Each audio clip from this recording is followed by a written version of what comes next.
प्रधानमंत्री बनने का ये सपना देख रहे हैं भैया, संयोजक वगैरह एक रास्ता था, पर अगर उसके बाद अगर इनको नेता नहीं कोई मान रहा है, देखिए हकीकत है मेरे मुख्यमंत्री नीतीश कुमार जी की राजनीति अब समाप्ति की ओर है। ना बिहारी उन पे विश्वास करते हैं, ना गठबंधन के घटक दल उन पे भरोसा करते हैं। अब तो उनकी पार्टी के लोग भी उन पर भरोसा नहीं करते। पिछले कई दिनों से लोजपा रामविलास के नेता चिराग पासवान दिल्ली दौरे पर थे। दिल्ली से पटना लौटे तो पूरे फॉर्म में दिखे। उन्होंने इस दौरान अपने तमाम विरोधियों पर गिन गिन कर हमला बोला। चिराग ने कहा कि हाजीपुर सीट से अगर एनडीए की ओर से कोई उम्मीदवार होगा तो लोजपा रामविलास के नेता होगा। इसके अलावा चिराग पासवान ने सीएम नीतीश से लेकर मंत्री तेज प्रताप यादव और मायावती पर जमकर हमला बोला। चिराग पासवान ने कहा कि जनता इन नेताओं की नोटिस नहीं ले रही है, इसलिए ये नेता बयानवीर हो गए हैं। चिराग ने कहा कि जनता क्या चाहती है ये 5 राज्यों के हुए विधानसभा चुनाव में ही तय हो गया है। मुख्यमंत्री के तेवरों को पहचानना इतना आसान नहीं है। कब वो खुश होते हैं, कब वो नाखुश होते हैं, उनकी बॉडी लैंग्वेज परिस्थितियों के हिसाब से बदलती हैं। हमने वो दौर भी देखा जब एनडीए में रहते हुए ये इफ्तार के लिए उनके यहाँ पैदल चलकर गए थे, और आज जब वो उसी गठबंधन में हैं तब वो वहाँ पे पहुँच रहे हैं, पर बॉडी लैंग्वेज से अगर वो नाखुश दिख रहे हैं। खरमास समाप्त हो चुका है। अब पता नहीं अब आने वाले दिनों में मेरे मुख्यमंत्री जी की सोच क्या करवट लेती है, पर तकलीफ सिर्फ इसी बात की है कि आज भी मेरे मुख्यमंत्री की विश्वसनीयता इतने सवालों के घेरे पर है कि उनकी एक बॉडी लैंग्वेज, एक बदली हुई बॉडी लैंग्वेज उनके पूरी परिस्थितियों को बदलने के लिए काफ़ी है।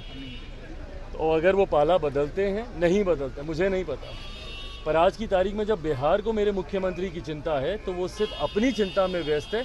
ये बिहार के लिए दुखद है। लगता है कि खरमास बाद जो खेला होने की संभावनाएं थी वो बरकरार है, हो सकती है कुछ? भाई कुछ भी हो सकता है। When it comes to my chief minister anything is possible.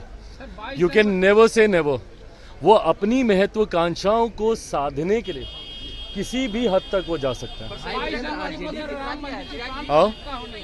22 जनवरी को राम मंदिर की प्राण प्रतिष्ठा होनी है और तेज प्रताप यादव का बयान आया है कि राम जी मेरे सपने में आए थे, वो नहीं आएंगे 22 तारीख को। अब बताइए, आज की तारीख में 21वीं सदी में यकीनन ये आस्था का विषय है। राम मंदिर पूर्णतः आपकी आस्था के साथ जुड़ा हुआ है, और हम सब राम भक्तों का दशकों से देखा गया सपना 22 तारीख को पूरा होने वाला है।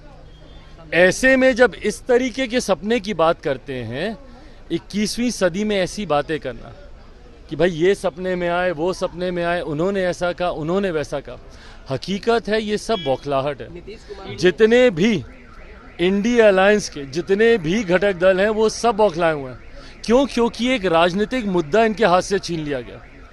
दशकों तक इन लोगों ने इसी राम मंदिर के नाम पर राजनीति करने का काम किया, और आज जब जितने ज्वलंत राजनीतिक मुद्दे हैं उसको मौजूदा केंद्र सरकार, हमारे आज के प्रधानमंत्री आदरणीय नरेंद्र मोदी जी के द्वारा समाप्त कर दिया गया है, तो ये बौखलाहट है। राम मंदिर पर इन्होंने दशकों तक राजनीति की, धारा 370 पर इन्होंने दशकों तक राजनीति करने का काम किया, विमेन रिजर्वेशन बिल पर इन्होंने दशकों तक राजनीति करने का काम किया। आज जब ये तमाम विवादित मुद्दे सुलझा दिए गए हैं, यही बौखलाहट है। तभी किसी के सपने में आते हैं, किसी को शादी याद आती है, किसी को बाप का श्राद्ध याद आता है।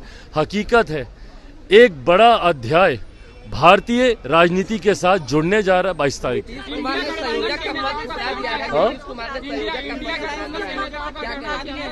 हमको क्या कहना? अरे प्रधानमंत्री बनने का ये सपना देख रहे हैं भैया, संयोजक वगैरह एक रास्ता था, पर अगर उसके बाद अगर इनको नेता नहीं कोई मान रहा है, देखिए हकीकत है मेरे मुख्यमंत्री नीतीश कुमार जी की राजनीति अब समाप्ति की ओर है।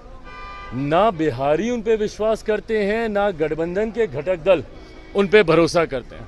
अब तो उनकी पार्टी के लोग भी उन पर भरोसा नहीं करते। आने वाले दिनों में वो अपनी पार्टी को ही संभाल ले, यही बहुत बड़ा होगा। गठबंधन संभालना तो बहुत होगा।